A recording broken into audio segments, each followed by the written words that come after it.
Okay, I'm just setting up the live stream. Please bear with me.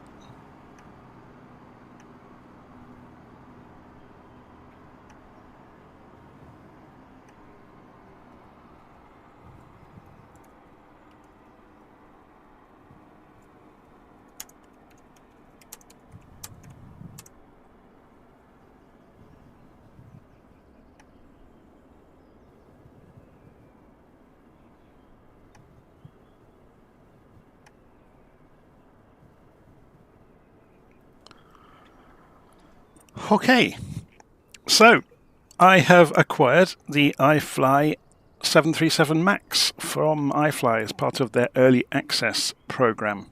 So there's lots of press releases talking about the early access program. I'm just going to check the volumes, they're looking good. Yeah, there's lots of information out there about the early access program, so I'm not going to go back over it, but apparently, yeah, this airplane is going to be released for 2020 and 2024, so I'm guessing there might be differences. I think a lot of the developers are in the dark about 2024 anyway. So just for the look around the airplane, I've turned the weather off because it's atrocious weather today, but we will put it back on for the takeoff because it'll make it more interesting. So you can see straight away, this airplane looks outstanding. So we've got it parked on the ground at Stansted, just outside of London. And we're going to go and have a look around it with the drone camera and see how we get on.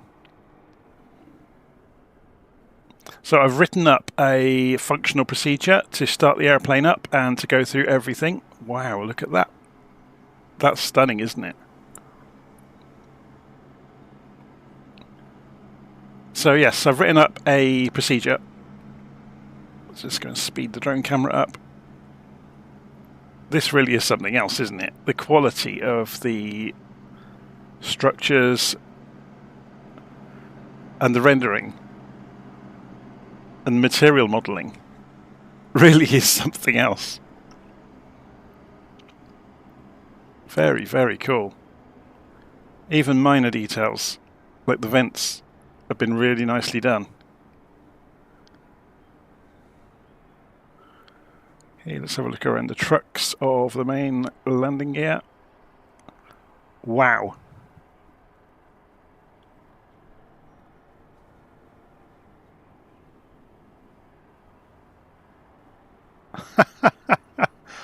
I've never seen anything this detailed before in the sim. This is ridiculous.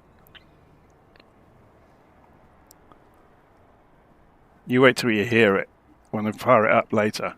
It is something else. It really is. So you can see if we come in close to the doors, yeah, the textures kind of fall down a little bit, but we're being super critical there, aren't we? Looking for seams on doors and things like that.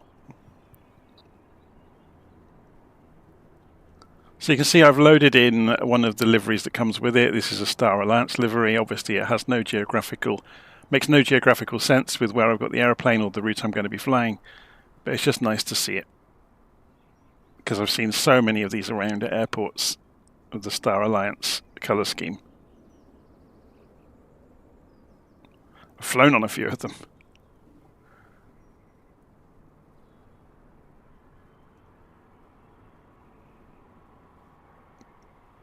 So we're just making our way around it. It's the one with, this one hasn't got the shark winglets. It's got the, I've forgotten what the name is of this design.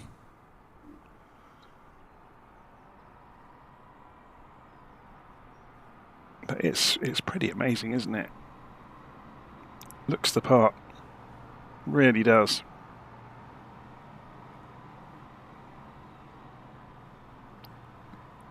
So today I'm going to work around the aeroplane. Let's go and fly into the cockpit and have a look around the cockpit as well. So we've got the crew in here. Now if you look overhead, if you're familiar with 737s, if you've either had the Zebo in X-Plane or the PMDG 737s in Flight Sim, you're going to recognize some of this, but it's going to look slightly different because this is the MAX. This is the new version of the 737. I'm just trying to work out the camera to move it around. So some switches have moved, some things have disappeared entirely. So you can see the quality of the rendering though, it's ridiculous. It's very, very good. But yeah, you can see things like the APU exhaust temperature has vanished. It no longer exists on the roof of or overhead in the cockpit, which kind of threw me to begin with. That's the only major difference I've noticed, to be honest.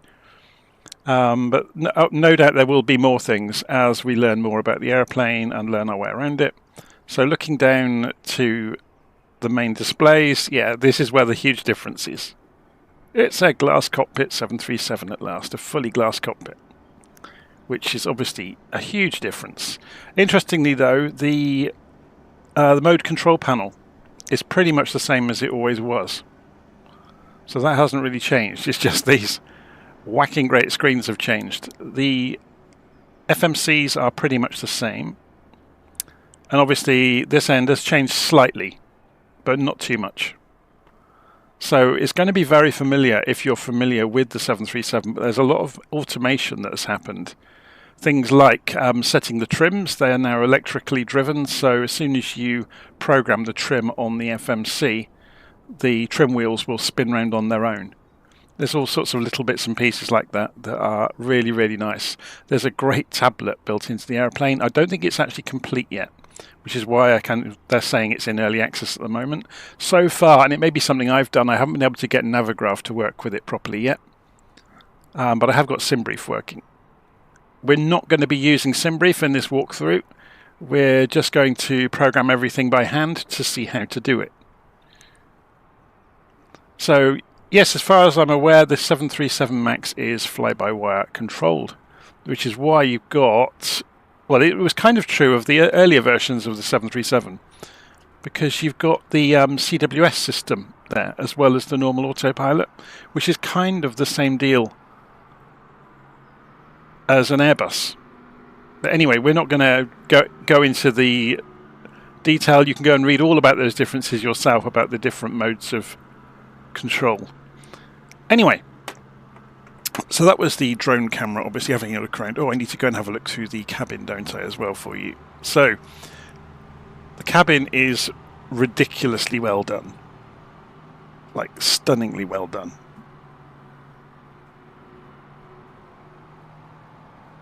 And I'm pretty sure if we press the C key, can we interact with stuff? I'll have to move the controls around. I'm not sure which of these... Some of the cabins actually open, some of the overhead cabins. I'm not sure which ones actually do, so we will have to try it along the way. Or it may be that we roll the mouse wheel on them. I can't remember which way around they did it. But yeah, there is bits and pieces like that. But you can see the quality of the rendering as we come down the cockpit, and the books and information. The tray tables as well can be animated. It may be we have to be on the internal view for that to work. But it is ridiculous, isn't it? Even things like the coffee pot has been really nicely modelled. And the toilet is modelled as well. I'm not going to bother going in there at the moment, but... Okay, so let's go back away from the drone camera, and we're in the normal view. So just Voita is asking, is this free? No, this is a commercial aeroplane. It's actually quite expensive. It's a bit more expensive than the Phoenix. It's about on par cost-wise with the PMDG aircraft, but you're going to understand why in a moment. So I'm going to go and turn the sound up a bit so you get to hear all the clicks and noises inside the aeroplane, and then I'm going to go and put the weather on live. So it's up here, isn't it? Weather, because I want the weather to be live for the flight. So it's a bit of a dull day in Stansted. Okay, so first things first then, let's go and run through starting the aeroplane up. And of course on cue, the people next door have started smashing their house down again. There's builders in at the moment, so there's drills and hammers and all sorts. Okay, so Control 3 takes us over to the tablet. We can go and press the power button on the tablet and it comes up immediately. And it has various pages. You can see it animates as they come alive. And we can... So you'll notice what I mean now. the first time I went into this tablet, it popped open a browser behind the simulator, which I didn't see, asking for Navigraph permission. But if I go into airport charts, I think it has its own pictures of airports.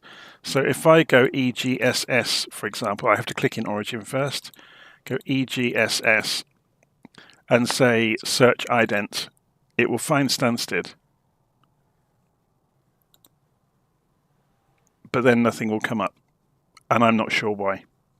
So it may be that it has its own database of pictures, but that's the only kind of discrepancy so far that I've really found.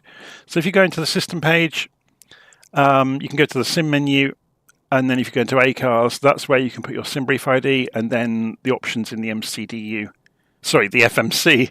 Let me remind myself I'm in a Boeing. The options in the FMC will work to go and fetch the flight plan, but we're not going to be using that today. So within ground support, you've got options for, we'll see this on the run through starting the airplane up. So you've got your CHOCS options and the options to go and connect the electrical external power. So we're going to actually do that. We'll connect external power while we're here and say set and come back. The reason I'm saying back each time is it does remember what page you were on. So next time we come into the sim menu, it will still be in ground support if I've left it there. So you do get options for pushback as well. So you can see this fairly straightforward. There's a back button at the top as well, so you don't have to wait for back buttons to appear down here. You can go into refuel. This is quite good fun. Well, I thought it was anyway. So although the fueling menu does work up here, so we can see it work live, if we go and drag this around, you'll see the numbers change live. Say we did want to put 3 in here. We can go and key 3, and then you have to click away from the keyboard to get the keyboard to go away, and then say set. If we put the valve on and say set again, you'll see the number will start climbing. Yeah, so then you could leave this page and go and do something else, and that will happen in the background. So it's just nice to see that sort of thing. So we'll go and put 3 in here as well. Click away from it, open the valve, and say set, and the valve will close automatically when it gets to 3. So you can play games. I'm not sure how this interacts with if we then go and change the payload ourselves. So let's go and try that. It's going to, okay, so we can shortcut it, look. So if we moved it further away, it did actually drain the tanks, but it kept on filling, so it was following its own logic, which is good. So we've given it just over 3 on each side, which is way more than we'll need for our flight. So if we come back out, and come back out again, we're back at the main menu. We can press menu to come here as well, remember. So you've got performance and payload in here, so there's a ton of screens in here to do different things. I'm not going to get into them today. We're just going to go and work around the aeroplane to start it up as you normally would. So I've covered setting up the Simbrief connection in the document that I've linked in the notes of this video. So Control 5 takes us overhead. So you can see now we have connected ground power, so it is available there. So in common with all the 737s, let me just go and turn off the accessibility. I wanted to make sure I got the names right of things in the document that I wrote up. So any flick switches tend to use the mouse wheel, not clicking on them, if they can go through more than one position. So you need to roll down on the battery switch, and the covers come down automatically on anything that has a cover. Okay, so battery is on. We can go and put the ground power on. So we've done the electrical power, so then back overhead we can put the dome light on if we want, so we can go dim or bright, so it doesn't matter which way. We'll put it on dim just to help us see because it's such a dull day outside. And then we can go and set the inertial navigation system to nav on both sides. So if you've ever seen the 737, this is going to be familiar ground to you. And then you can rotate the status and it will show you how many minutes until alignment. Okay, so Control 5 brings us back down. We can go and arm the emergency lights, so that's just here. Notice it closed itself again. We can go and put the window heats on and the probe heats, and then we can come down to the EFB and we can configure our fuel. We've already done that. So then the flight management computer, we're going to go into the FMC and we can press the, well actually we go into POS first, don't we? So we're going to set up the RS position. So we go next page, pick up one of the GPS locations, previous page, and drop that in. So this is very familiar than we've always seen before. So Echo Golf Sierra Sierra is Stansted's ICAO code.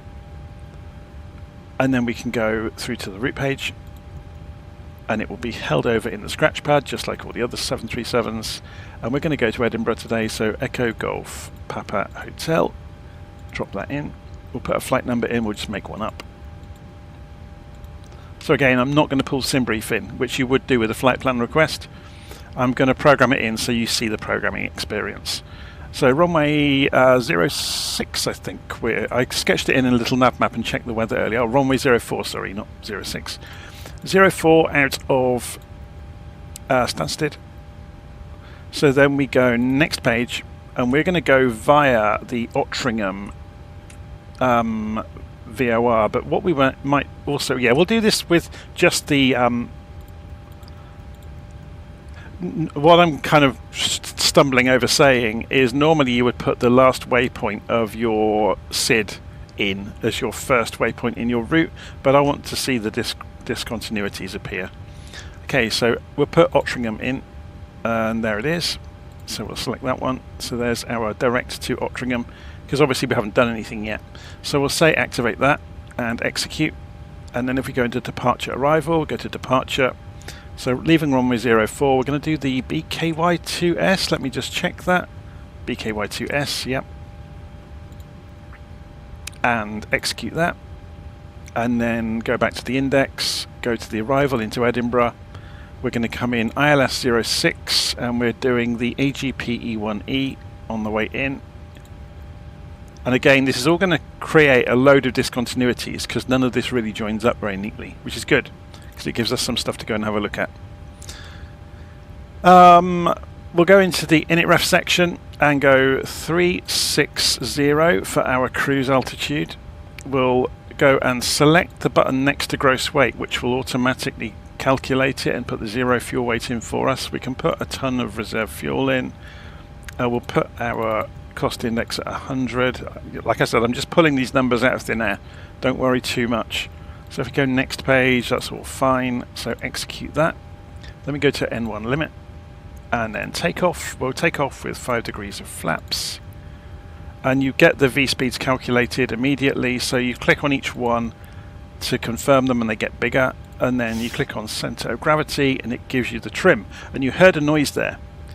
So 6.58, if we go and look, it's already gone and set itself to 6.58, which is a huge benefit over the old system. Okay, so then if we go and look in the legs page, we can see, we can step through and we can see some discontinuities. So we're just going to pull this one up and get rid of it, execute. And the next one, so we'll pick up EGPED and pull it back over the top. And then go next again. We might alter this while we're en route. We'll have a look on the way. So we just got rid of the discontinuities and that's all good. So we might want to do a gross flight plan check, and that works pretty much the same as it always did. So we can clear the caution while we're here. So to do a gross flight plan check, we're going to change the mode of the navigation display to plan mode. So you'll see your route here, and obviously you can change the range. And then we can use the step button at the bottom right of the FMC display to go and walk through your route and make sure it makes sense.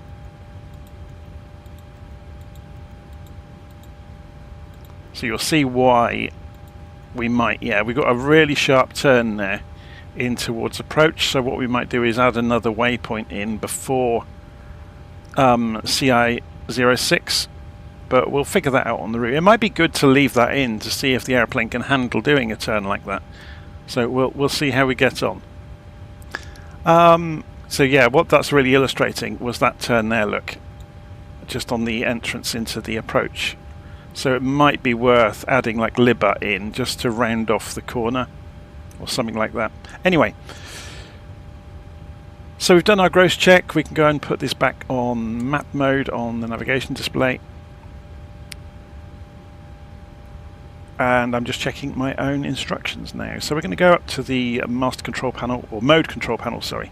I need to change my notes here, I've got the wrong name for that. So flight directors go to on. Go and set our cruise altitude. We'll go straight up to 36,000 feet and use VNav to get there. So give it a few moments.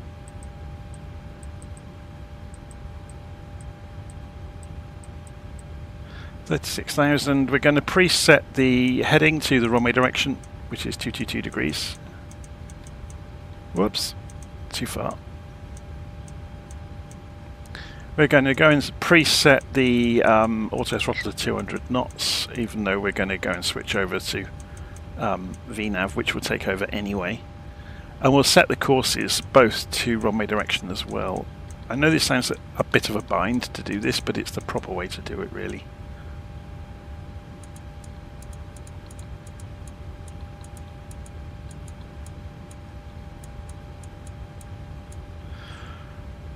Okay, so that's all done. You should be able to, if the inertial reference system has aligned itself, so we should be able to go and pre-select LNAV and VNav as well. Yeah, it will let us look. That's interesting.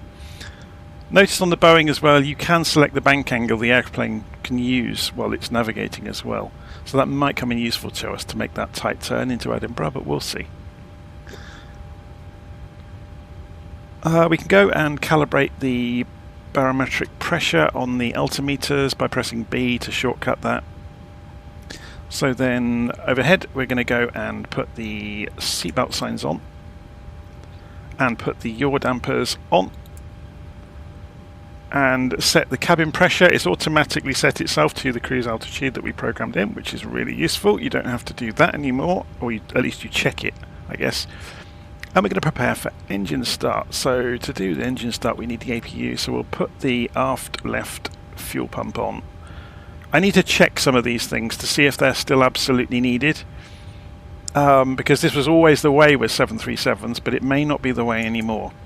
And we can start the APU, so we get a low pressure and we just sit and wait. I haven't found an easy way of checking the status of the APU yet, so we'll see how we get on with learning more about that over the coming days. So we just sit here and wait for a while. If we go and look outside,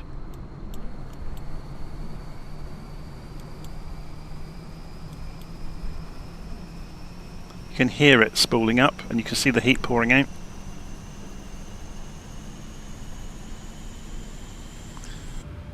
So you can see now we're waiting for this light to come on for the APU, meaning that we can transfer over to it.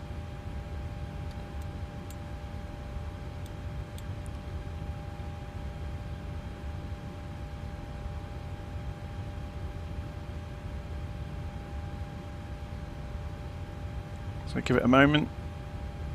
Today would be good.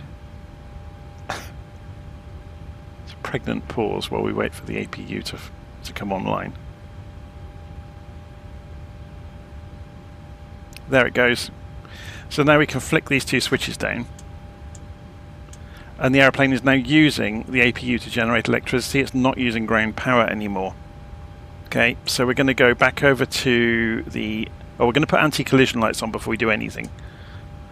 And then we're going to go back over to the tablet and we're going to go into System and into the sim menu and the ground support, and we're going to disconnect the electric power, and we can remove the shocks at this point as well and come back. And it'd be worth checking, yeah, we have got the parking brake on, so we're not going to start moving just yet. So then overhead we can go and put the pumps on. So all of the fuel pumps can come on now. APU bleed can come on. We're ready to start the engines, but normally you would wait for pushback to happen first. We can get rid of the caution again. So if we go and we won't use the menu to do it. I thought we got rid of the chocks. Oh, I didn't say set. I've done this once before and made the same mistake. So we go to ground support, remove the chocks, disconnect the electric and say set. Okay, you have to say set, otherwise it doesn't happen. So then if we look outside, the chocks have gone and the external power has been removed. So I'm going to press Shift and P just to see what happens. So the tractor is coming up to the aeroplane.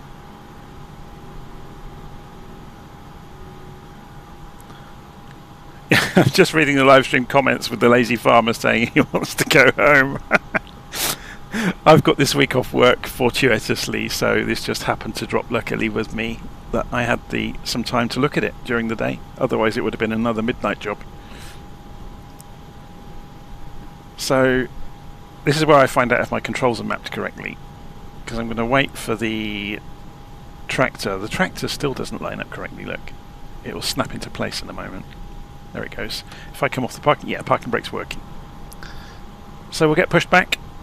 I won't start the engines during pushback because it's always a bit of a so-and-so, isn't it? Trying to get things done and talk and do two things at once. So I'll just sit on the ground a little way from the gate to make that happen.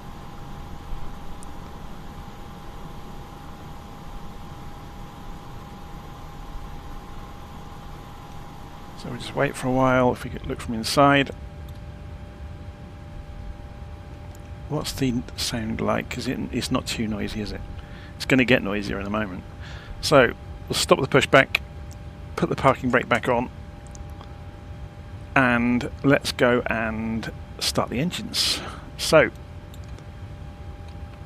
I'll go and get rid of that weather tab. So we're going to go and select the right ignition system, GRD on the right engine, so you'll see the numbers coming up. So this symbology has changed. I'll need to go and read the book properly on it. But you'll see it comes up saying motoring. Yeah, so then you can advance the fuel control lever and you'll see all the numbers come up. So the fuel flow will increase and the temperatures will come up. Or it should. It's taking a while, isn't it? There it goes. Oil pressure's coming up. Why isn't the fuel flowing? We got the fuel tanks on. We haven't got the centre pumps on.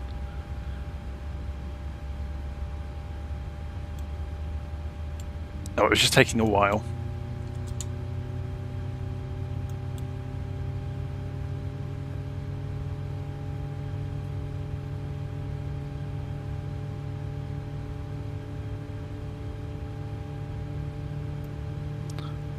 So the ground power comes off automatically, doesn't it? I always thought the ground power on the 737s came off automatically when you bus transferred. It won't actually do anything flicking the off switch.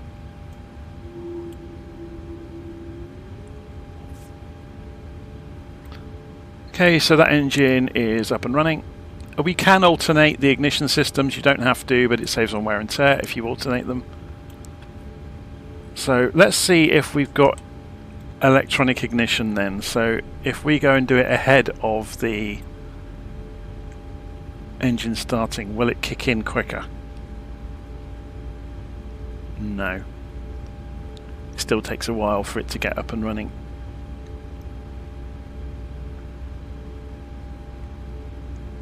So just waiting for the fuel to start flowing and then it will accelerate on through. Well, that's the plan anyway. Oil pressure's coming up. There it goes.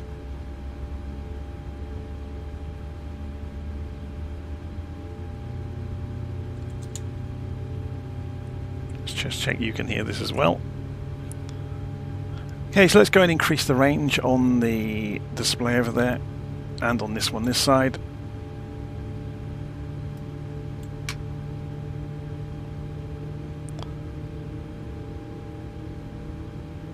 That's interesting that we got an engine fail. That's the one I started the fuel early on. And now it's gone out. Interesting. So was that a byproduct of us starting the fuel early? It'd be interesting to learn what they've modelled. But it's stabilised itself. Okay, so flaps can go to take off. So they're going to rotate around to 5 degrees. Let's go and have a look at that happening. So if you've not seen this happening yet on this aeroplane, you can see the animation is really nice.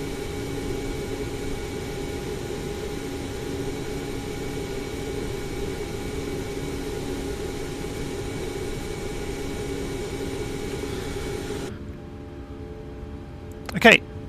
Oh, we've gone to 10 degrees. We didn't want that many. We wanted 5 degrees. There we go. 5 degrees flaps. And we can go and put the... I think the TCAS is already on TARA by default when you get in the aeroplane in the cold and dark state. So we can go and put that on as well. Okay, so once the engines are up and running, we can bus transfer over to them. And then we can go and obviously turn the APU bleed off and turn the APU off. And we can go and put the hydraulic pumps on and put the packs on. So I'm going to go overhead to do that because it's easier to see the switches from over here. So packs can go to auto and you'll hear the fans kick in. And the taxi light can go to on now. And we are essentially ready to taxi. So, I'm going to go and press the head tracking now so we can have a look around. Come off the parking brake. Ease the throttles forwards. Oh, interesting. I'm just going to put the parking brake on again. Oh, that's nice. Right, we're going to go and meddle with the control throws. I didn't notice this earlier. I changed my mappings before I started. We can use a single axis on an Airbus controller to control reverse thrust, which is brilliant. We've never been able to do that on the PMDGs. They've never worked. So what we're going to do is set neutral to 50% on the throttle axis. And I'm hoping against hope that they've predefined this to work correctly. Yes, they have. Excellent. So we've got a single... We can use the Airbus controllers nicely with it. Right, we're able to taxi now.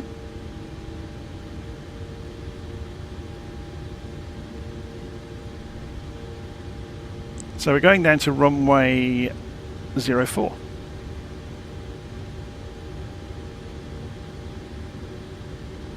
So we've got a little way to taxi today, but it won't take too long.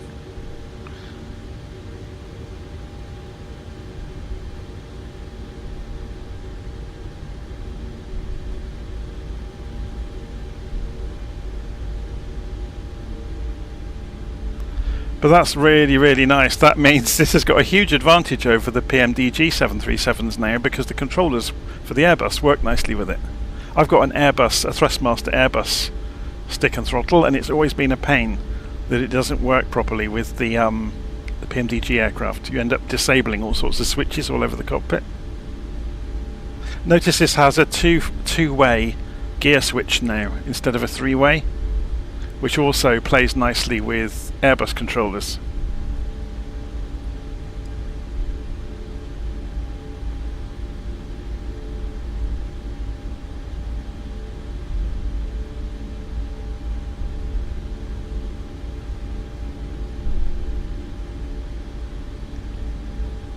Okay, shall we have a look from outside?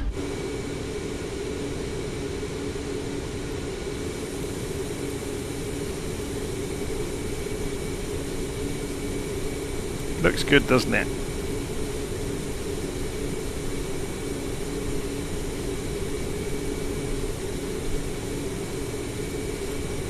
The nose wheel steering is very violent. I don't know if that's something they'll change as they improve it. It does seem to be very, very twitchy when you're just taxiing along at slow speeds. we try the spoilers out, see what they look like. Pretty good.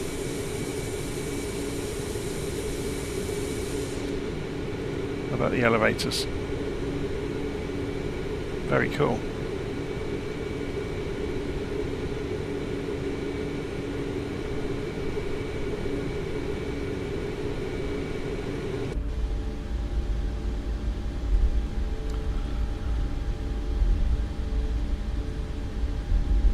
So, in many ways, this is very similar to the earlier 737s. It's not so different at all.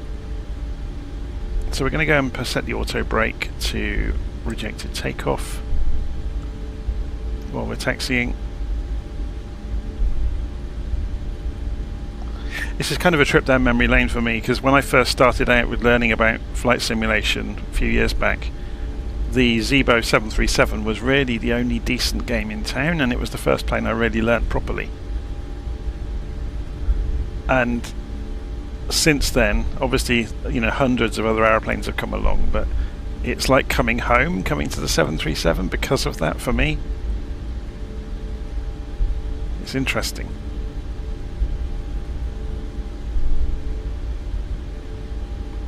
But yeah, just reading the live stream comments there, I do wonder if they need to do something with that nose wheel steering. It's a little bit over the top, isn't it?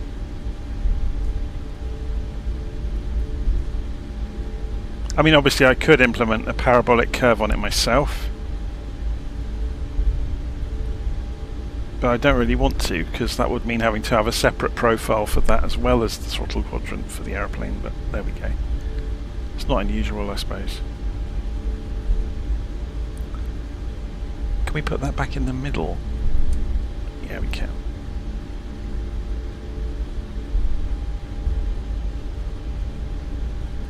We don't need the full runway at Stansted. In fact, we can go over to the Alpha taxiway. We're on the Beta at the moment. Or Bravo, sorry.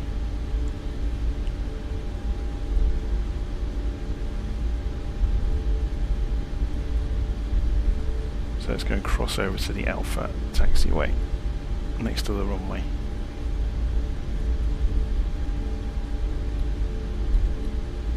Slow us down a little bit.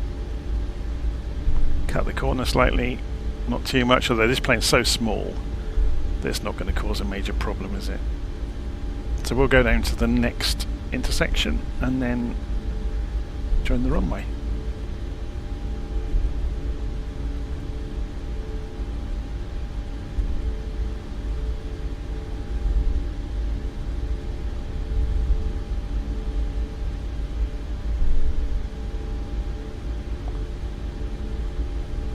So the actual flying of the aeroplane hasn't changed a great deal as far as I can tell, although all I've done so far is run through the startup procedure before I recorded, or before I started streaming, and did a quick takeoff just to check things over, and it looked to be very similar than it's always been, to be honest.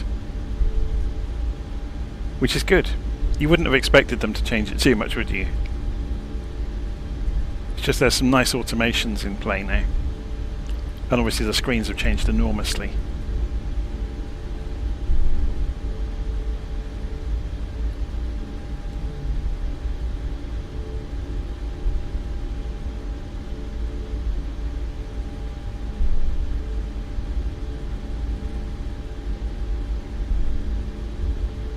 Okay, I've switched off other traffic, so we have the airfield to ourselves for this test flight. We'll also have Edinburgh to ourselves, which is always nice. So we get to concentrate on what we're doing rather than worrying about others.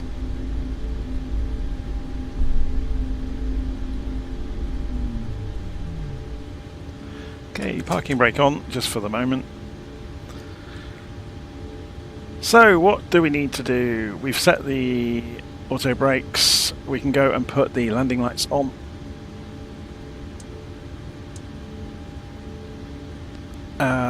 The position lights go to strobe or up, and we're pretty much there. So center the camera up, come off the parking brake, flaps are good, No warnings, everything that's good on the screens. Right, let's go. Just smoothly push the throttles through. You can push them all the way forwards now, and it's got it's got FADEC throttles now, so you can't go beyond 100% anymore. So we're waiting for the V-speeds to come. They're about 148 knots or so.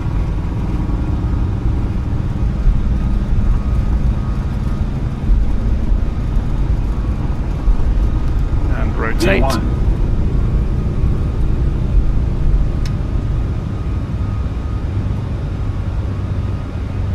And gear up. Should we have a look at the animation?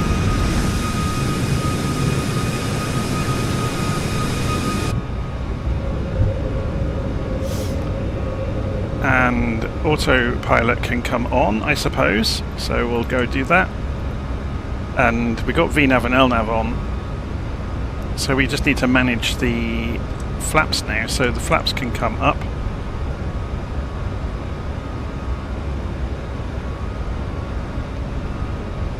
Airspeed, well. Interesting, look. So I've done the flaps a bit too quickly. It's good to try these things though to see how it behaves. So the autopilot has stayed on.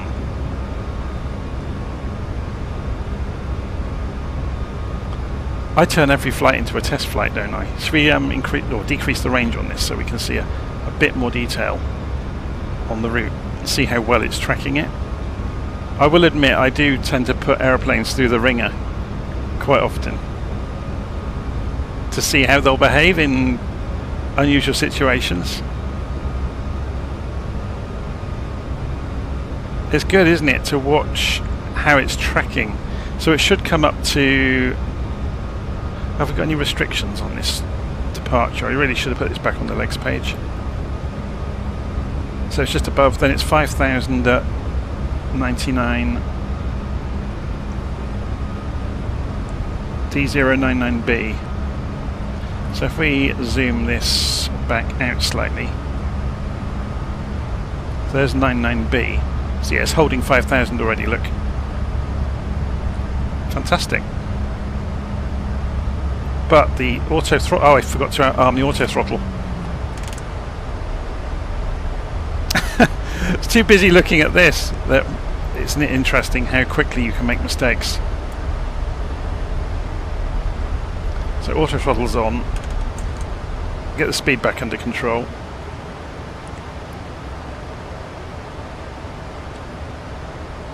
And you should see the throttles start moving. There they go.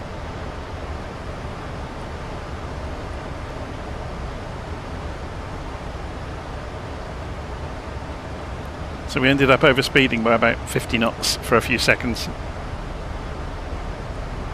Well, not overspeeding, but breaking the speed limit.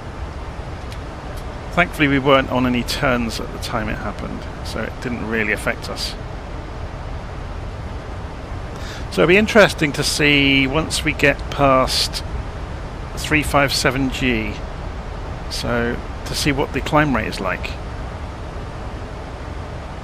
So once we get past this waypoint here, it will start climbing. So should we go and check the... Have I got... I haven't got Navigraph running, have I? I think it's 6,000 feet, isn't it? Transition altitude. It'd be interesting to see if this knows from its AIRAC database, if it will start warning me as we come through 6,000 about the barometric pressure. So it may start flashing. Be interesting to see if that happens. Should we have a look?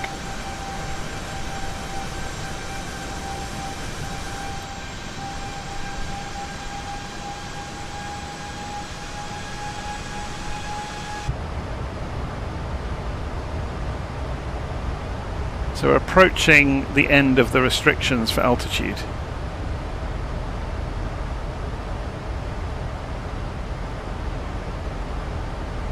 But yeah, I'm not going to touch the barometric pressure just to see if it starts telling us as we come through 6,000.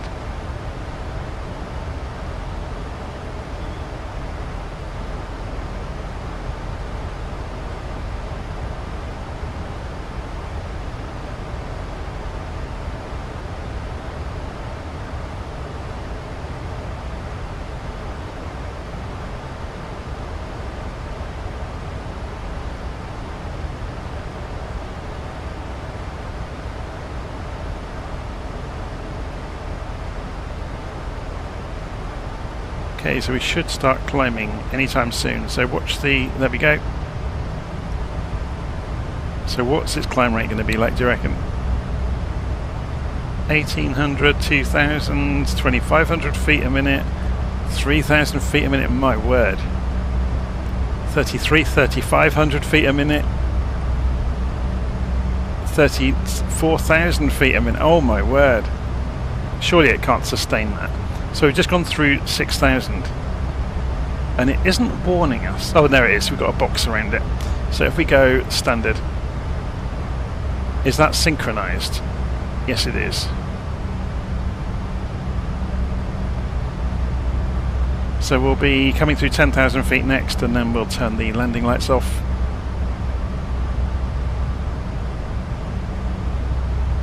And we can increase the range now on the navigation display. There's the Ottringham VOR, 80 miles out in front of us.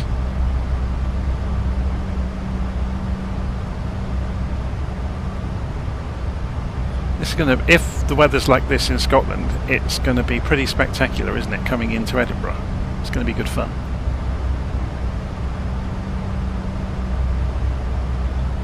So does it have a head-up display? I have no idea. I haven't looked around to see if you can make one appear. I wouldn't have thought so.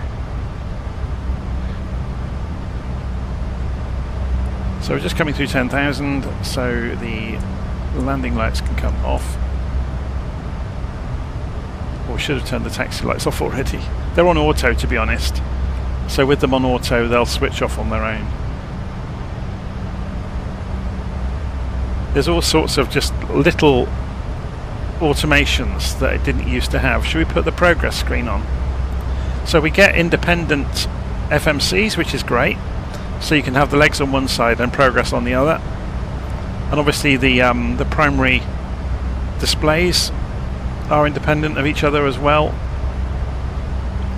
So should we go and increase the range on the co-pilot side as well?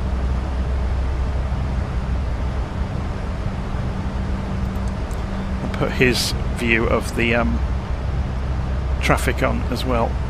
So do we get options around this as well then? Let's go and have a look.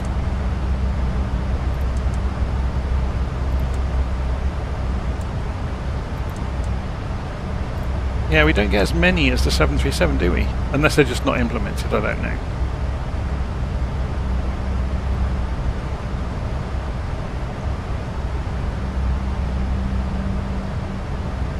It's good though, isn't it? So it's stabilised now, look, to a 900 foot a minute climb. So it's aiming for 287 by the time you get to Ottringham.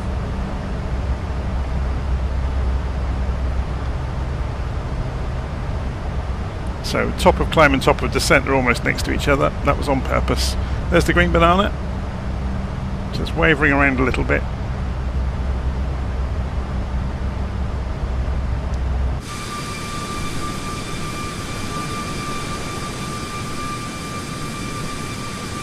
Looks good, doesn't it?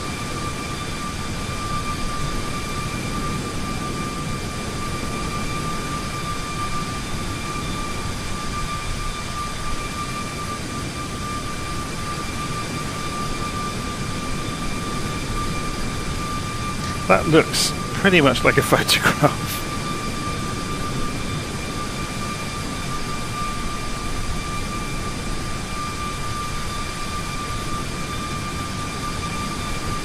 Very, very good. This always spooks me when the sunlight lights up the warning buttons. Reflects off them.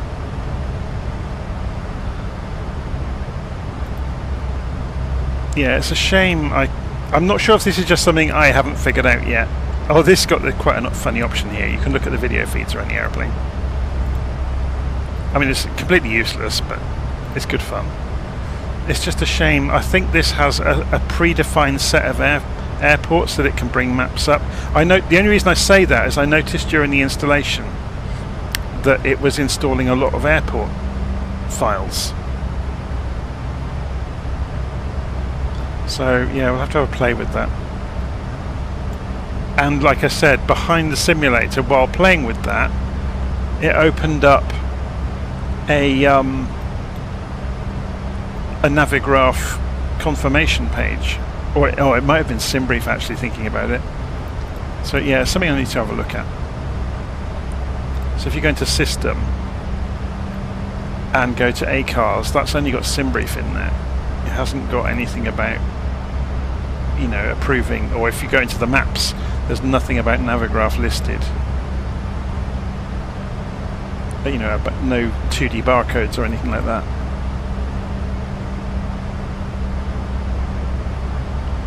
There is a Chewy livery. I'm just looking at live stream comments there. I noticed it when I picked out the Star Alliance livery. The only reason I picked Star Alliance is because I've flown on several Star Alliance planes over the years. Obviously I'm not a Singapore one, but one in Germany with Lufthansa.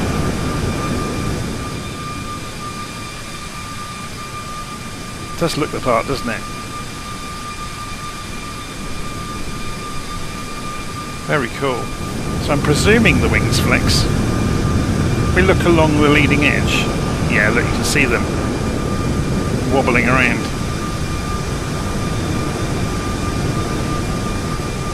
Very cool. So we said earlier about the cabin, didn't we?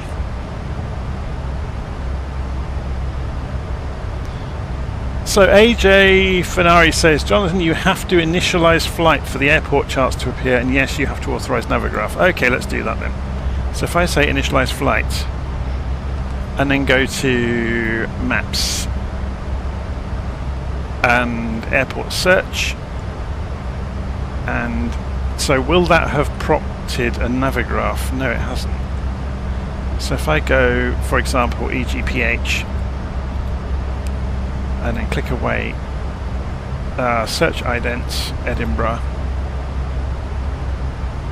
Yeah, why is it not working?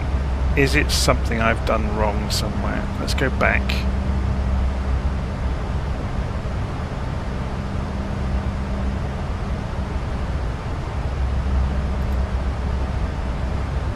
Airport map database, 0 airports. I wonder why.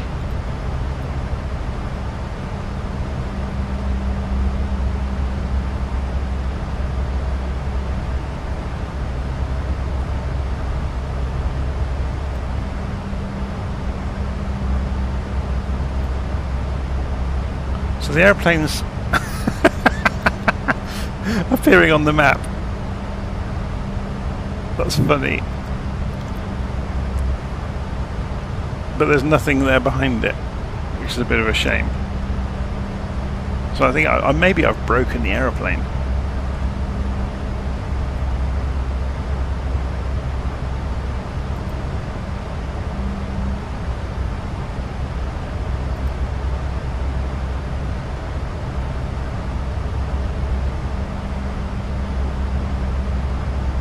So let's go to terminal charts and try. We should be able to use the airports from the FMS, so that does that. Search ident.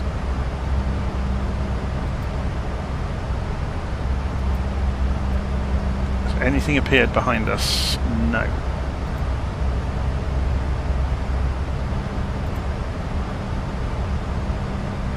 Yeah, for some reason this just isn't having it.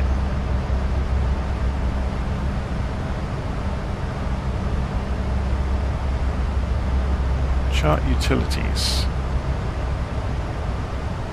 I wonder what's gone wrong with that. It's like I said, it is very early, so there may be little wrinkles in it at the moment, or there may be a route to getting this to reauthorize itself. Who knows? Just out of interest, I have got the plugin running. Create airport maps. Oh, I see. I get it. That's a good one. I'll put that in the documentation then. I didn't know about this. So it's going to create maps of every airport. Oh my word, that's going to be like 40,000 of them. That makes sense.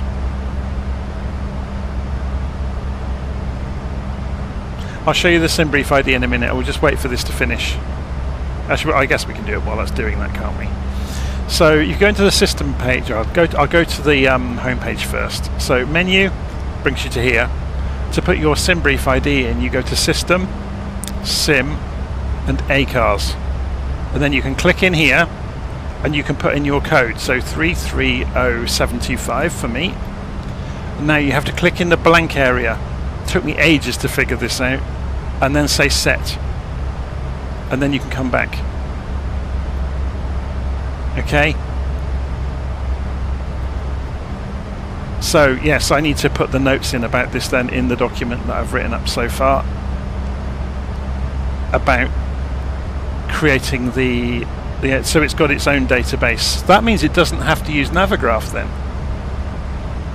For the airfield maps, it's just going to use the BGL files themselves. That's interesting. I don't think it uses Navigraph.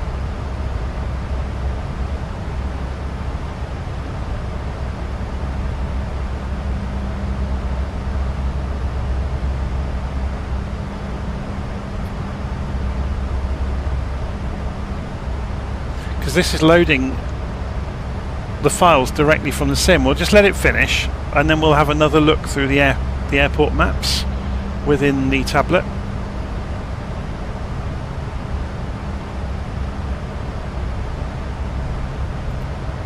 Am I logged into Navigraph? Is it going to use a browser session behind the scenes?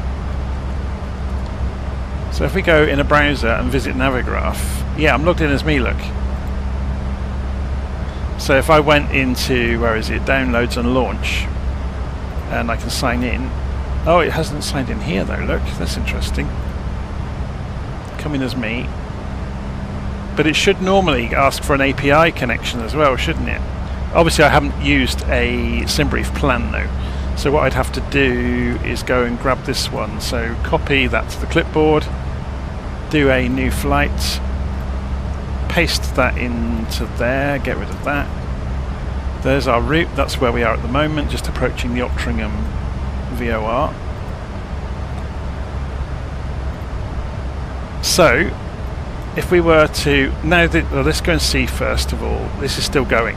It's gone through 30,000 airports so far. I think that's about 40,000 maybe in the sim. 35,000 maybe? Something like that, isn't there?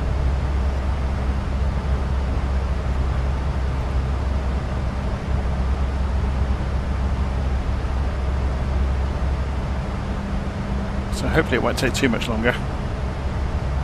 We can probably find out from LittleNavMap when we go to library and load library. Airports, 41,000, there you go. Okay, we're just approaching Ottringham by the look of it. Yeah. So we're still climbing. I'm sure we could climb at a steeper rate if we wanted to, but obviously it's based on cost index as well, I guess. I put in 100. You can go higher than that, but you're just pouring fuel down the toilet if you do that. So we should be nearly there. 40,000 processing. It's almost there. Give it a chance.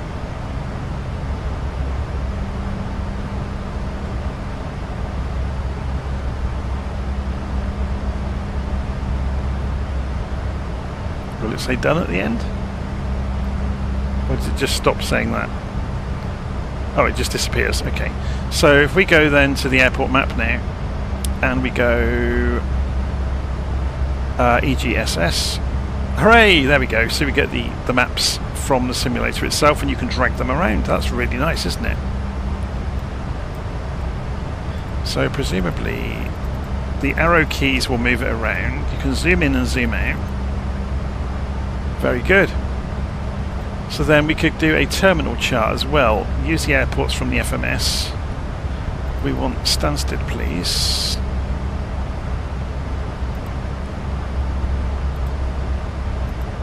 Or EGPH. There we go. Oh, that's... Where's it getting that from then? Maybe that's one that came with it. Navigraph. No, Navigraph. So Navigraph is working now. So I wonder if that did rely on me being logged in a browser.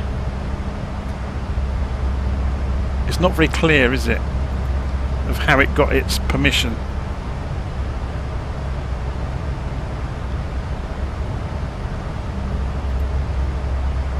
So if we went just to airport map and center aircraft, that's obviously just going to show us zooming along in the aeroplane, but it hasn't got the route on there. I wonder if they'll improve this to have the route map, maybe.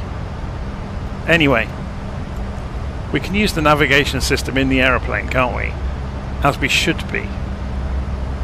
So we're just coming up to the top of climb, and then before we know it, we'll be descending again into Edinburgh. So everything's looking good in the aeroplane, despite us putting it through the ringer on the way out, where we went up to 300 knots instead of 250 below 10,000 feet because I forgot the auto throttle. We also, in experimentation, turned on the fuel control before the engine was really ready, and we got an engine fail flash up for a few seconds. But it did stabilize itself and was fine.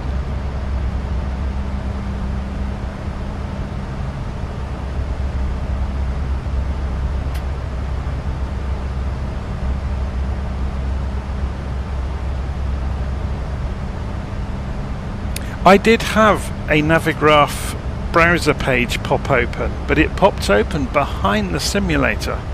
It didn't come in front of it. So I know a lot of other aeroplanes, they tend to put the code or the web page into the tablet, don't they? To avoid that problem, I'm guessing, of it, you know, not appearing in the right place.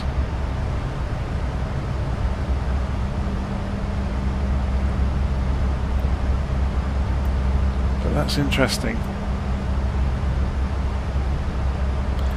Obviously there's a lot more to go play with in weight and balance and things like that, so you can go and do your passenger loadout.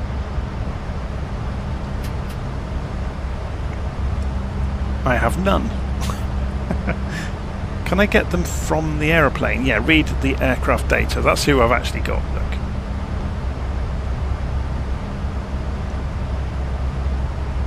So if you were pulling from Simbrief, that would obviously change again, I guess. It's going to be interesting to find all that stuff out, isn't it, over time, about the intricacies of how it actually works. So just coming up to top of climb, you heard the klaxon there of it being within 1,000 feet. Cruising along. We're shifting, aren't we? 0.79.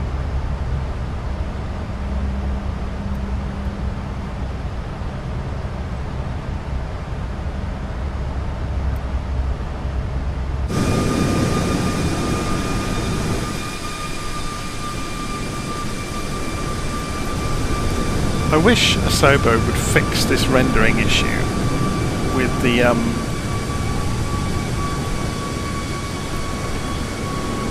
exhausts.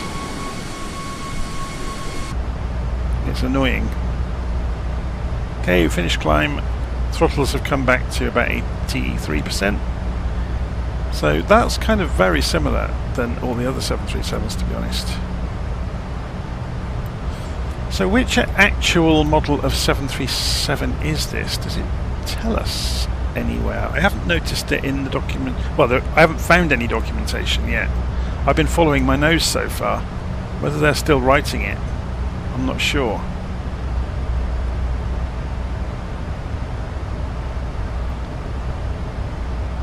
So it just says 737 MAX, but it doesn't say which submodel of aeroplane it is.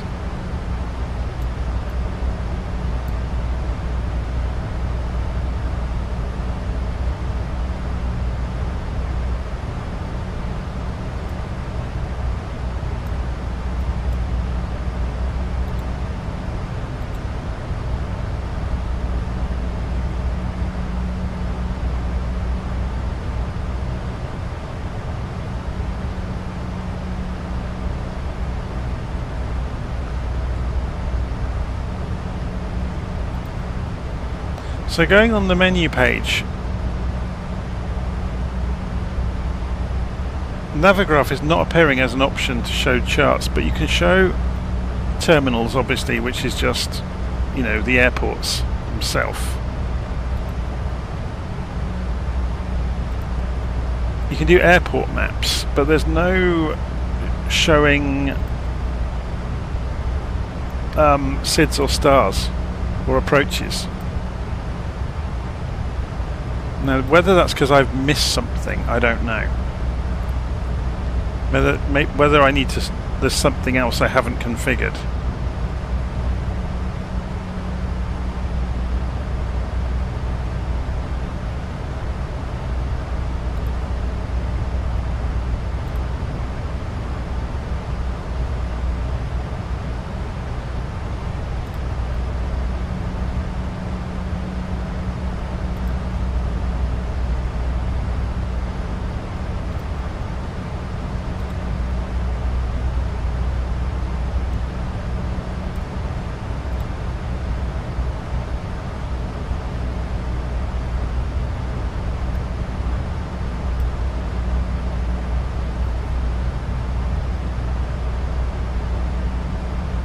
So if we were to search ident,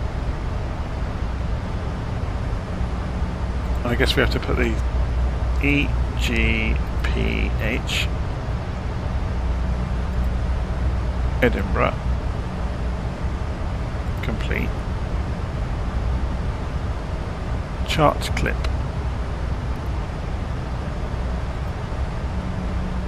Stansted, Edinburgh Airport. See, that's only going to show me that one. Show menu. Charts clip.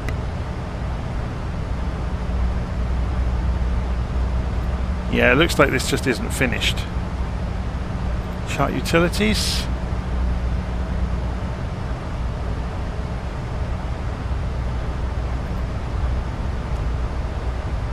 It's a bit odd. Anyway. I mean, we can always look at Navigraph en route, so we can come bring it up. Actually load Navigraph maybe. That might be an idea.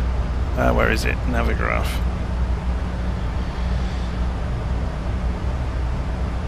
And unload that flight. Do a new flight. So I didn't save the previous one, did I? So we'll paste that back in and delete that. And there's our route. So we're probably through top of descent already, aren't we? Oh, we're just approaching it. So we need to go and sort that for the VNav.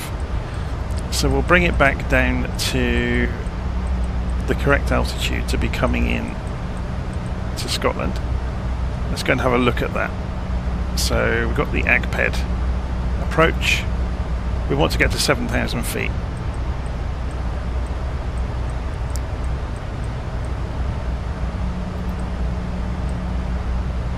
So in VNav it will go for 7,000 when it gets to top of descent automatically. But it was interesting, wasn't it? We had this thing here. We can't do this in LittleNavMap, but we might be able to in the aeroplane. Of seeing, before CI 106, seeing if we can put in another waypoint. Say Libba, for example. So let's try it. See if it will let us.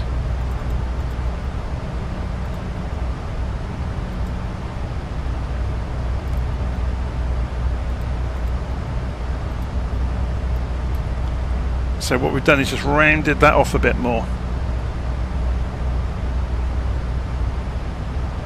If we go and reduce the range and go to plan mode, whoops, can't get to it from this angle. Plan mode, there we go.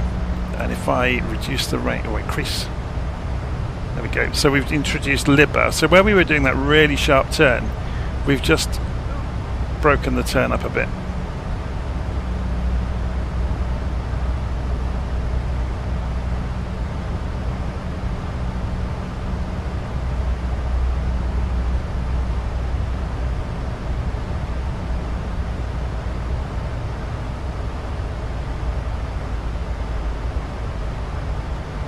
Aha, so the documentation is in the livery manager. That's nice and logical, isn't it?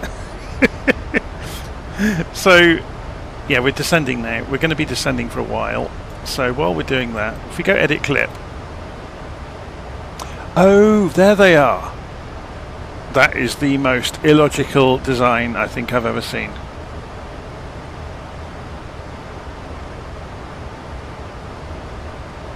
So if we wanted the approach chart for, this is page 1 of 3. So page down,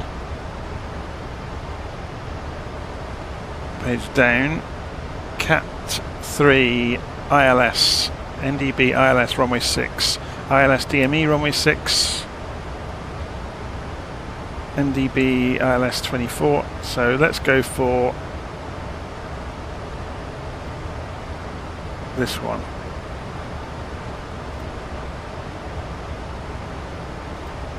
And this one, complete. So that, okay, that shortlists them. Oh, I see how it works now. So it is working. Right, I'll have to document all of this to help people, because if I had trouble finding this, it's going to be a nightmare for others too. So we are going to come around this corner from Libba, funnily enough, and then come on to here. So 108.9. Does it go and tune anything for us these days? So there's VHF. There's the nav radio. So we want 108.9, don't we?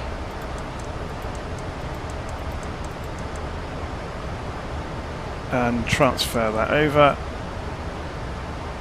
Oh, 10890. It doesn't like it. Why? 10890. We'll clear.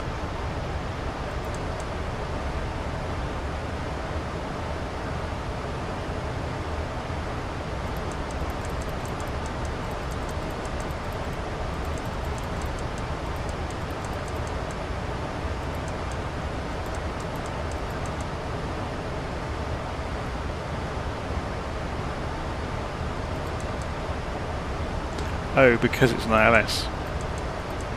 That's nice and logical, Boeing. Thank you very much. So you have to go and say what it is.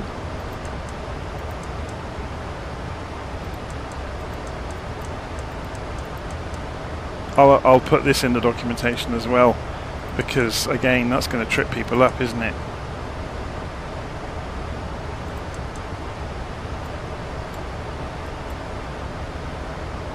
Let's put this back on map mode. So do we get any indication of where we are? Okay, there's an arrow there for the descent profile, and you can see the other one there.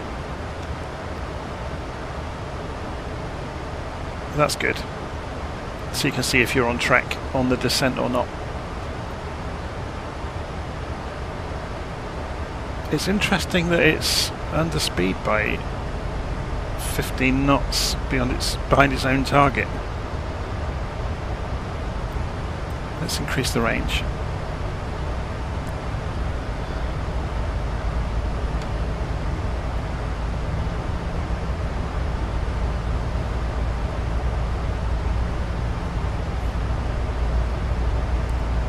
So yeah, there's a number of then slightly different things around operation of the radios.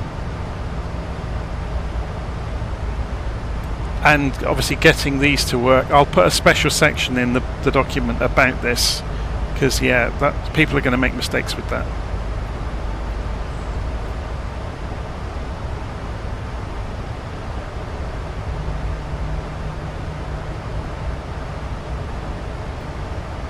I'm presuming it won't project us onto the map. That would just be asking too much, wouldn't it? But then we've got Navigraph running anyway. So we can see we're coming in along the star at the moment, and we'll need to go and select the approach. So we're coming in runway 06, and we're doing the ILS, which should hopefully give us the same chart. There we go. So we are just over here at the moment, so we've got a bit of a zigzag to do.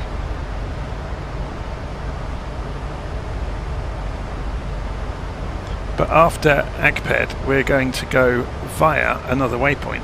So let's go and turn that off for the moment. Let's go and put this on auto VFR. And it doesn't have the waypoint. How interesting is that? Ah, it's because it's showing us the high level chart.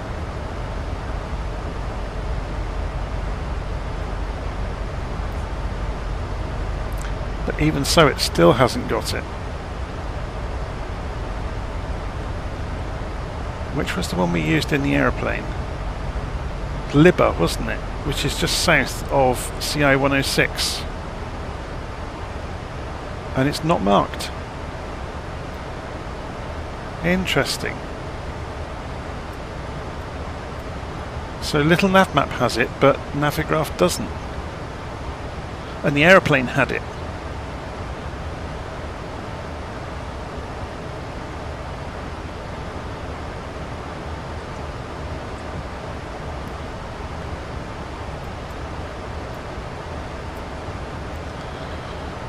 Okay, let's see how the airplane's doing. We're still on track, no need to use any spoilers yet. So you can see a really good depiction there actually. The navigation display is fantastic, isn't it? It shows lots of information. So do we get, what options do we get? Can we put weather on? Is there a weather radar we have to switch on anywhere? Auto, norm, auto. It looks like it's already running, but then bits of fluffy cloud, but I don't think there's any real rain out there. 17,000 feet and descending.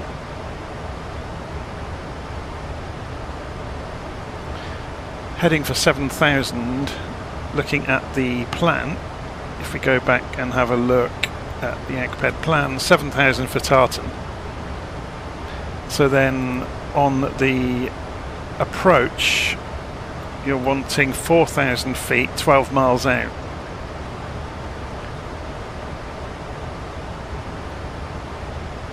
So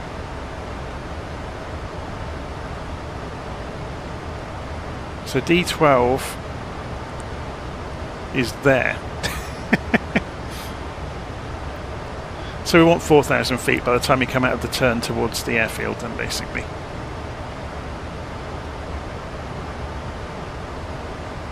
So between Tartan and CI 106 we want to drop to another 3,000 feet basically. What's the transition altitude? 6,000. Okay. Be worth finding out the weather, wouldn't it, at Edinburgh. So open the airport, go to the weather. 1010 hectopascals or 2983 inches. I'm presuming this is going to, yeah, it's going to be in inches because it's an American aeroplane, and there we go. I do like these great big navigation displays, they're great, aren't they? So can we pick and choose with these what we are showing?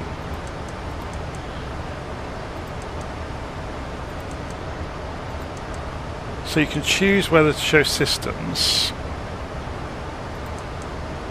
So we can put the engines over on the co-pilot side and have a bigger nav display for the pilot. That's really useful. What does info do?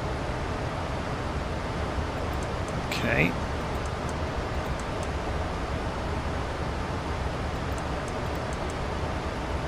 Very good.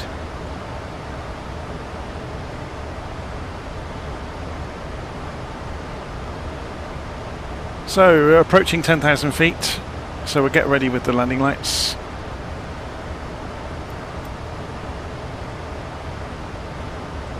It looks quite terrifying from this viewpoint, doesn't it? Looking out over the nose. We're in an unnaturally high position here. Normally you'd be down here. But even so, it's quite a steep bank, isn't it? We're still holding the descent profile.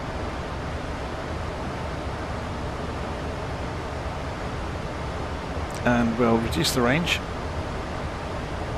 This is great, having a really big navigation display. I haven't seen the approach display yet. I don't know if it's the same as it used to be, but it'd be interesting to find out. We'll try out approach mode and auto land to see how it handles it. Normally I would go fully manual, I'm tempted to. Just to see how it handles. In fact, I think I should, shouldn't I? Auto land can be another video, another day. It's always more fun to go explore the aeroplane a bit. Turn it into a test flight.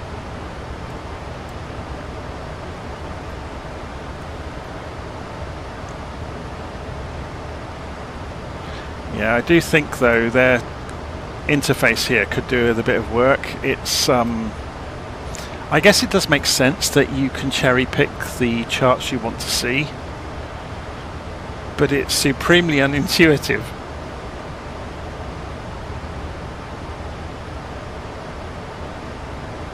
So we've come down to 10,000, I've forgotten all about that. So it's not slowing down, is it? Auto throttle is on, VNav is on, but it's not. We're below 10,000 feet and still doing. It hasn't complained that it can't slow down. It's set the target to 250 knots. That's interesting. So I've thrown the spoilers out to help it slow down, but it didn't complain about it. Although now look, no, we're still on the profile, we're just going too fast. Maybe I've got too used to Airbuses that will complain about that sort of thing.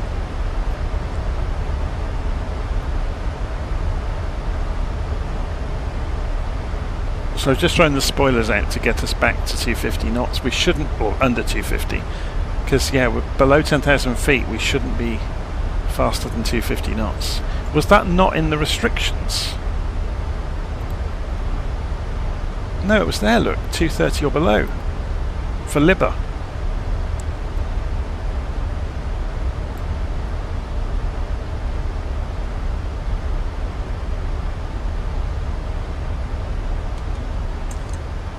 So we can now go and set 4,000 feet as a target.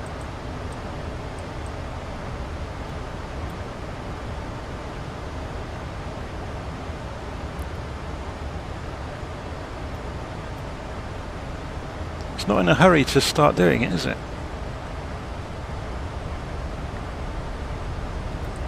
This always scares me a bit with 737s, that there's no indication that, I guess it's, although it's saying that we're above the profile, is it not going to do it? Do we have to sort of cycle LNAV or something to get it to take note?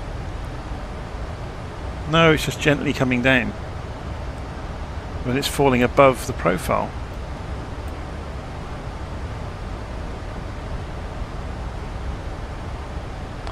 That's interesting. Why is it holding at 7,000?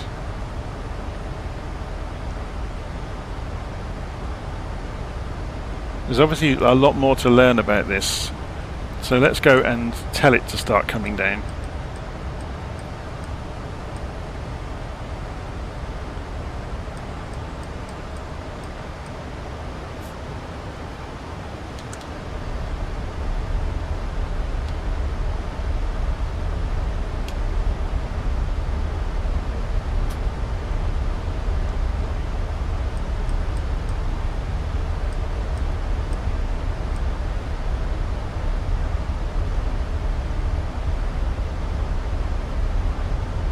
So we're back on track. It wasn't going to follow the profile, was it?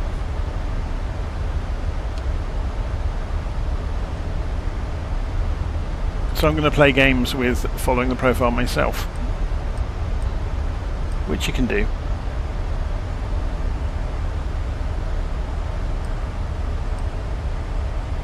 Of course, we're now below the profile.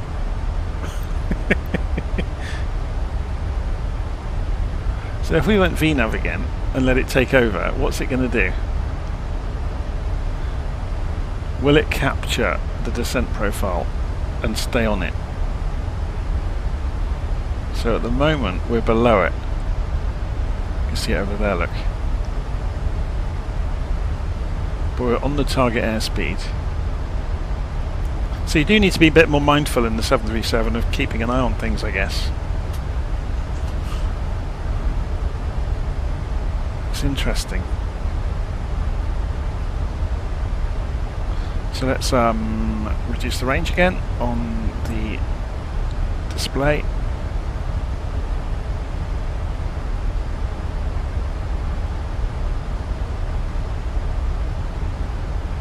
So this is showing a 10-mile range. It says up in the top corner. We'll go and reduce the range on the co-pilot side as well.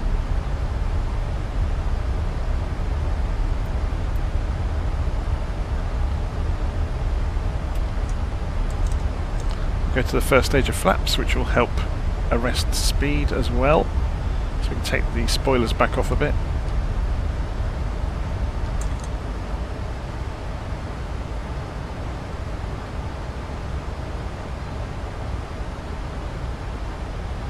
So we're on 2 degrees flaps at the moment.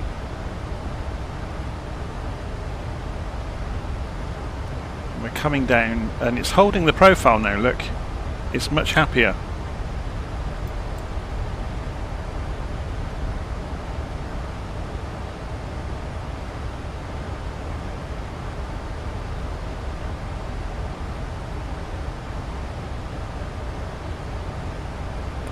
So we come down through 6,000 feet as well, so we need to go and set this so it was 2983.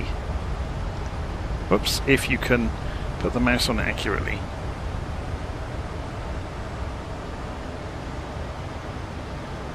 And there we go. Presumably that's synchronized. Yes, it appears to be. But is it? It's not synchronized with this one though.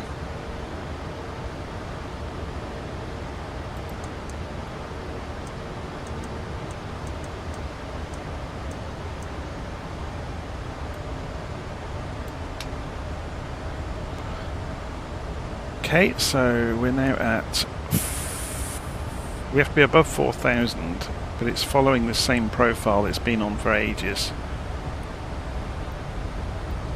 So we'll switch over to approach mode in a moment.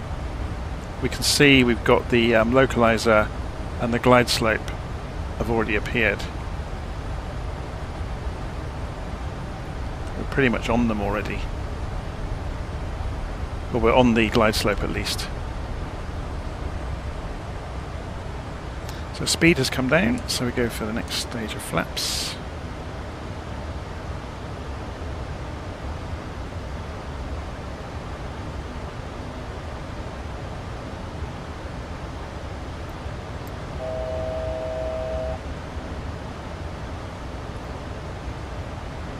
So the plane's lining itself up nicely. Here comes the localizer. Should we go to, we'll leave that display on over there. And we'll switch to approach mode on this side. Yeah, so this is the same as it's always been. I guess it might make sense to see the engines on this side. So if we do that, we can see both. So the pilot gets to see everything.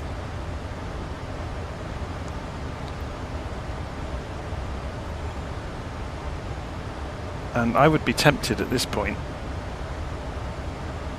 to disengage the autopilot and fly it in just to get a feel for this.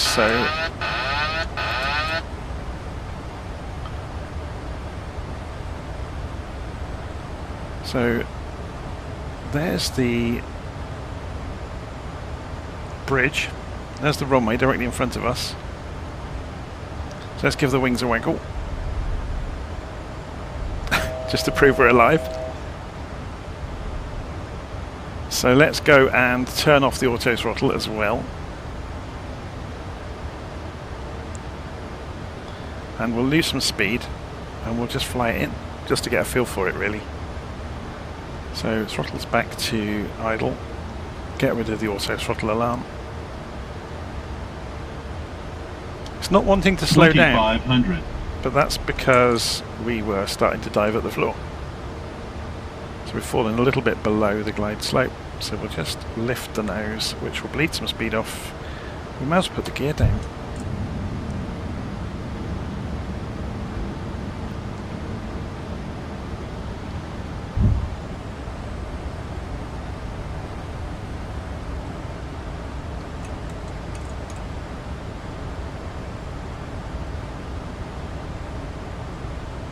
So we're going for 25 degrees flaps.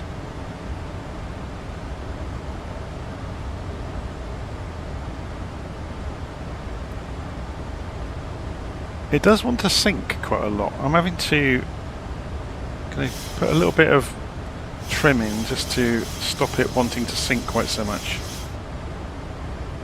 That's better.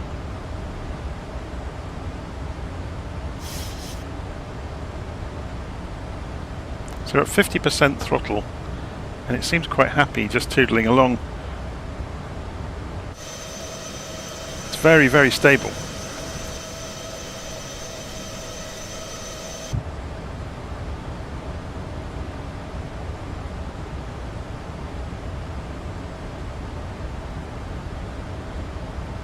So should we put head tracking on so we can look around and have a look at the fourth bridge over there? Keep an eye on the ILS and the airspeed.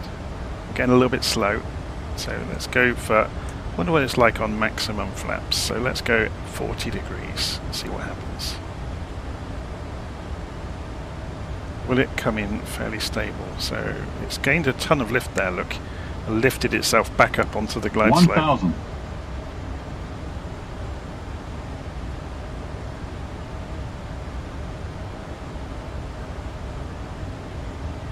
So although the glide slope is looking right, the PAPI lights are saying we're slightly high, but yeah, it's right on a knife edge between the two of them, by the look of it. Gas speed low. Gas speed low. I know, I'm just trying it out. I was interested there to see what the warning sounded like, so now we know. It's the same warning it always used to have. So let's go and increase speed a little bit. Just to give ourselves a few knots margin. 0.6. Approaching 0.6, that's new. We'll try out the reverses as well when we get to the runway. I've gone a little bit high, so I'm just bringing us back down. 400. That trim has come back to bite me now. All that advice about not flying an airplane on the trim has come back to haunt me. 300. 200.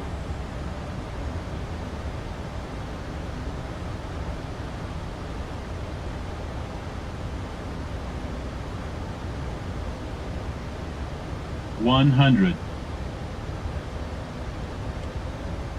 50. 40. 30. Gas 20. speed low. 10. Gas speed low.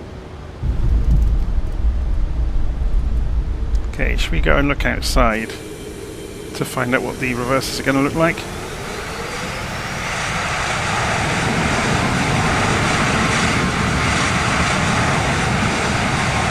Pretty good.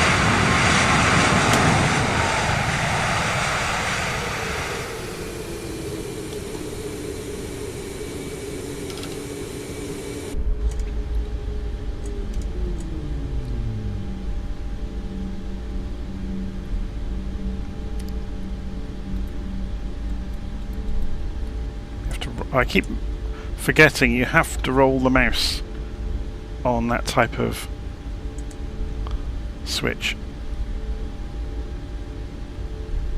So it's a little bit heavy, but this is how you learn to fly these airplanes, is to actually do it. I really like it. As a version 1.0, it's stunning, really. Obviously, they've done a lot of work in, on the quiet with the commercial pilots that have got YouTube channels. They've been helping them enormously, I think. But I am super impressed. Just that nose wheel steering needs to be looked at. It's far too. You can see. Look, I can twitch it around. It seems a little bit twitchy just around its 0 point.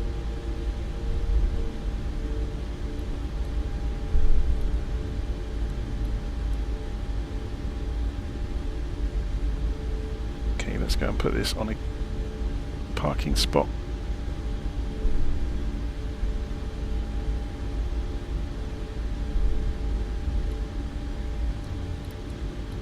See what I mean about the nose wheel? That was the tiniest amount there. So parking brake on. And then, okay, let's just see how the shutdown sequence works. So we should be able to request the ground power through the tablet. So if we go menu, system, sim, ground support, connect electrical and set it, then we can go ground power up here, which has taken electricity away from the engines. And then we should be able to just shut the engines down. And there we go. So then you can go around and switch everything else off. So the fuel pumps can come off.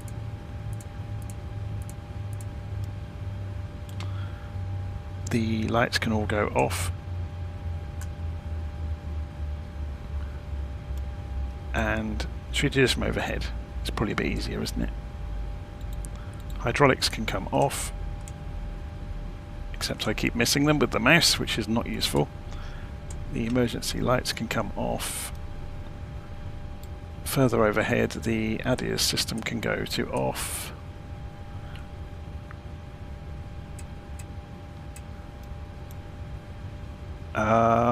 The packs can go to off.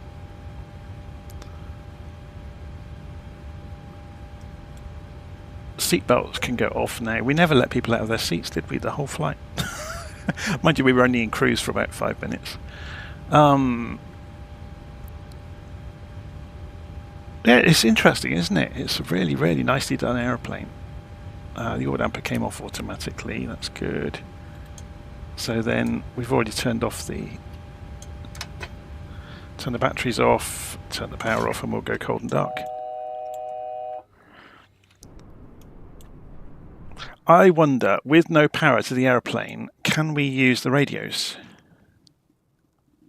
So if we went ground services and tune Edinburgh ground and request the jetway, just out of interest, how accurately will the jetway connect?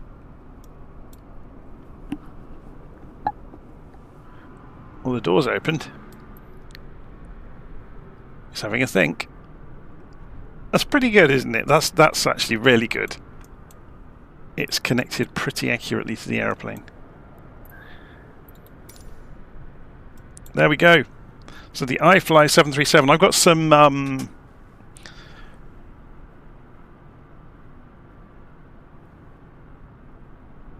yeah, the false reading on the Pappies. I kind of saw that. It was right on a knife edge between being just off. But I've got some fixes to write in the document that I wrote earlier, so I'll go do that, and then I'll put a blog post out a little bit later this evening with the results of having this first flight, of what I've learnt in terms of setting up Navigraph, and there's obviously bits and pieces to do with Simbrief as well to go and test. But it looks fantastic. It works really, really well. I have, full disclosure, I have booted this up once and the tablet wasn't here and I couldn't interact with the cockpit. And I had to reboot the computer completely. And then when I rebooted, everything was working again. So there are still tiny bugs in this somewhere or other. And I couldn't repeat it. I've never been able to repeat it since. But on one of the startups, the tablet was missing and all of the controls were unresponsive. But, you know, it wasn't the sim that was unresponsive. All the animations around us were happening. It was just the flight deck didn't work. Very cool, though. I really like this. So hope you've enjoyed that first look. From my perspective, obviously the professional pilots have all been all over this in the previous weeks. So I'll go and write up my my notes to help myself and hopefully a few others. And we'll see how we go. So see you all again soon.